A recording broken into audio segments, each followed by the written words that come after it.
চেষ্টা করব প্ল্যান পাসের পদ্ধতি। প্ল্যান পাস করতে কি কি কাগজ লাগে এবং প্ল্যান পাসের সাথে কি কি জমা দিতে হয় এই জিনিসগুলো আমি দেখানোর চেষ্টা করব এবং কত টাকা খরচ হয় এগুলো আমি আগেই দেখানোর চেষ্টা করছি, আজকেও আমি কিছুটা দেখানোর চেষ্টা করব।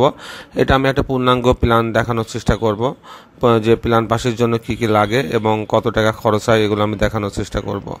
তো আমি প্রথমে আসি যে কথাগুলো দেখে রাজযোগ বা পেনশনের প্ল্যান পাসের জন্য।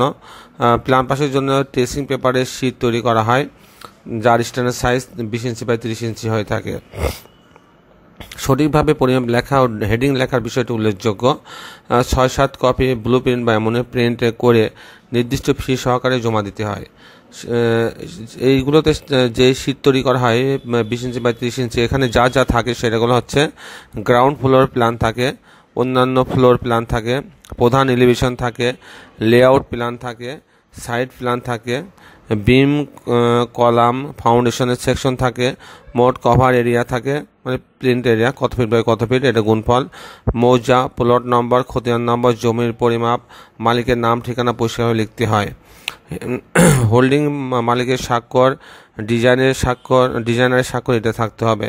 মৌজা পরিমাপের নির্ধারণ অংশ তুলে ধরতে হবে। মৌজা মানে আপনার মৌজাটা যেটার উপর আছে তার আশপাশে 5-7টা মিলায়ে একটা নির্দিষ্ট অংশ তুলে ধরতে হয়। এই হচ্ছে মোটামুটি এই জিনিসগুলো হচ্ছে এই প্ল্যানটার উপর দিতে হয়। এইরকম একটা প্ল্যান 30 ইঞ্চি, এদিকে 20 ইঞ্চি, এই পরিমাপে তৈরি করতে হয়।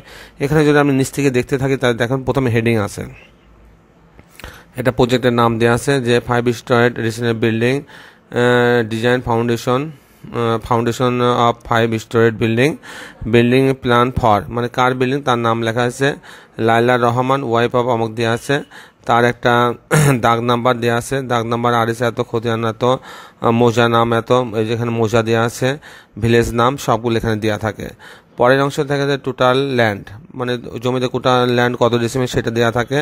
এখানে কভার এরিয়া মানে লম্বা চড়া মাপ দিলে যেটা সেটা গ্রাউন্ড ফ্লোরে কত, অন্যান্য ফ্লোরে কত, যেহেতু সব ফ্লোরে একই রকম সেজন্য 4টা, এটা 5তলা বাড়ি, গ্রাউন্ড ফ্লোরে একটু কম থাকে, অন্য ফ্লোরে একটু বেশি থাকে, এটা গুণ দিয়ে এটা বের করে নিয়েছে। তারপরে এখানে ডিজাইনারের সিগনেচার থাকে, মালিকের সিগনেচার থাকে। এই হচ্ছে মোটামুটি আমার হচ্ছে এই শীটটার নিচের অংশটা এরকম। এখন আমি দেখবো এখানে কি কি আছে। এখানে যেমন একটা সাইড, এটা বলে side plan, side layout plan. এখানে আপনার রাস্তাটা শো করা থাকে, লম্বায় কতটুকু জায়গা, চওড়ায় কতটুকু জায়গা সেগুলো দেখানো হয়ে থাকে।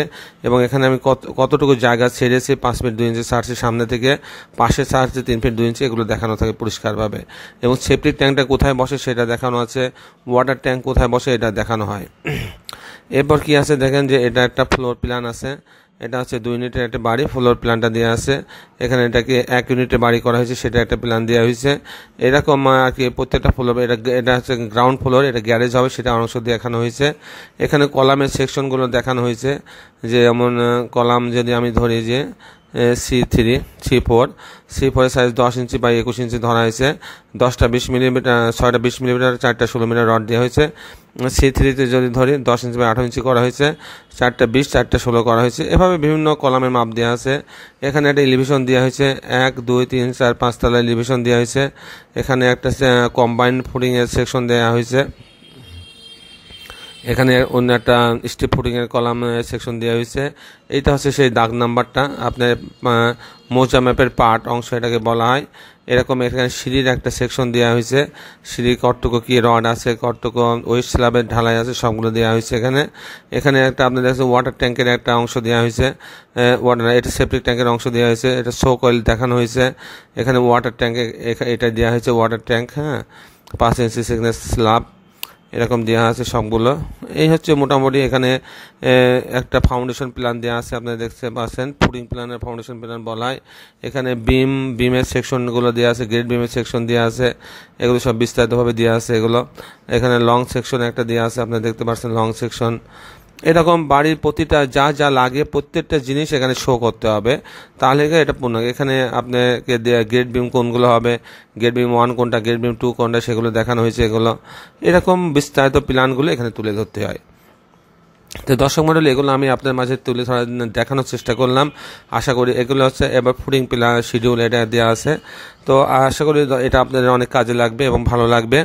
আর যারা আমার চ্যানেল এখনও সাবস্ক্রাইব করেন না তাদেরকে আমি অনুরোধ জানাবো যে আপনারা আমার চ্যানেলটা সাবস্ক্রাইব করে নেবেন, তাহলে পরে আমরা প্রতিদিন যে ভিডিওগুলো দিই সেগুলো আপনারা দেখার সুযোগ পাবেন।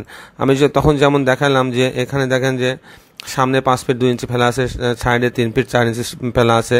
এটা কিন্তু আমার আবার একটা সেটব্যাক রোল আছে যে কোথায় কতটুকু জায়গা ফেলতে হবে। যেমন দেখেন যে যদি জমি আপনার 2 কাঠা হয় তাহলে 1 মিটার ফেলতে হবে, সাইডে 0.8 মিটার ফেলতে হবে। 2 থেকে 3 কাঠা পর্যন্ত জমির ক্ষেত্রে সামনে 1 মিটার এবং সব দিকে 1 মিটার করে ফেলতে হবে। যদি 3 থেকে 4 কাঠা পর্যন্ত হয় তাহলে সামনে 1.5 মিটার আর প্রত্যেক সাইডে 1 মিটার করে ফেলতে হবে। এ হচ্ছে মোটামুটি। আরেকটা জিনিস আমার ইম্পর্টেন্ট লাগে যে পৌরসভাতে আমি কী কী কাগজ জমা দেওয়া লাগবে। প্রথম একটা আবেদনপত্র দিতে হবে, জমির মূল দলিলের ফটোকপি দিতে হবে, মূল দলিলের ফটোকপি ফটোস্টেট কপি, আর জমির সিএস দলিলের ফটোকপি দিতে হবে, হোল্ডিংয়ের কাগজ দিতে হবে, প্ল্যানের 6-7টা কপি এনওএম শিট দিতে হবে, প্ল্যানের 6টা কপি দিতে হবে, সয়েল টেস্টের রিপোর্ট দিতে হবে। এই হচ্ছে মোটামুটি এই কাগজগুলো পৌরসভাতে দিতে হয়। আর পৌরসভাতে একটা নির্দিষ্ট ফিস আছেই, যেটা আমি আগের পর্বে আমি আপনাদেরকে দেখাচ্ছি, আজকেও আমি দেখানোর একটু চেষ্টা করতে পারি যে তো যদি আপনার বাড়ি 2 তলা পর্যন্ত হয়ে থাকে পাস করতে চান তাহলে প্রতি স্কোয়ার ফিটে 1.5 টাকা লাগবে।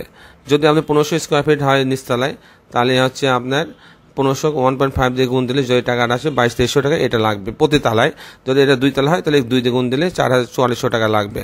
যদি আপনার 4th তলা বাড়ি হয়, বাড়ি যদি 4 তলা হয় সেক্ষেত্রে প্রতি স্কোয়ার ফিটে লাগবে 2 টাকা। তার মানে 2000 স্কোয়ার ফিট বাড়ি হলে এবারে প্রতি তলার জন্য আপনার 4000 টাকা খরচ হবে। তাহলে এবার যদি আমি 4 তলা বাড়ি হয় 4 16,000 টাকা খরচ হবে। আর এই টাকা আরেকটা দেখাইনি, 5 থেকে 6 তলা বাড়ি যদি আপনি পাস করতে চান তাহলে প্রতি তালার জন্য আপনার 3 টাকা, প্রতি স্কোয়ার ফিটের জন্য 3 টাকা খরচ হবে। যদি বাড়ি আপনার 2000 স্কোয়ার ফিট হয় তাহলে প্রতি তালায় খরচ হবে 3 গুণ 2 6000 টাকা। তাহলে বাড়ি যদি আপনার 5 তলা বাড়ি হয় 6 তলা বাড়ি হয় তাহলে 636,000 টাকা খরচ হবে। এর সঙ্গে কিন্তু টোটাল টাকার উপরে 25% ভ্যাট। যদি আপনার 40,000 টাকা হয় তার ভিতরে 10,000 টাকা লাগবে ভ্যাট।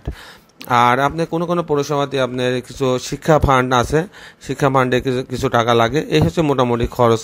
এগুলো আমাদের যেটা দেখালাম এটা আপনাদের অনেক ভালো লাগবে। আগামী পর্বে আরেকটি সুন্দর ভিডিও নিয়ে উপস্থিত হব। ততক্ষণ বিদায়, আল্লাহ হাফেজ।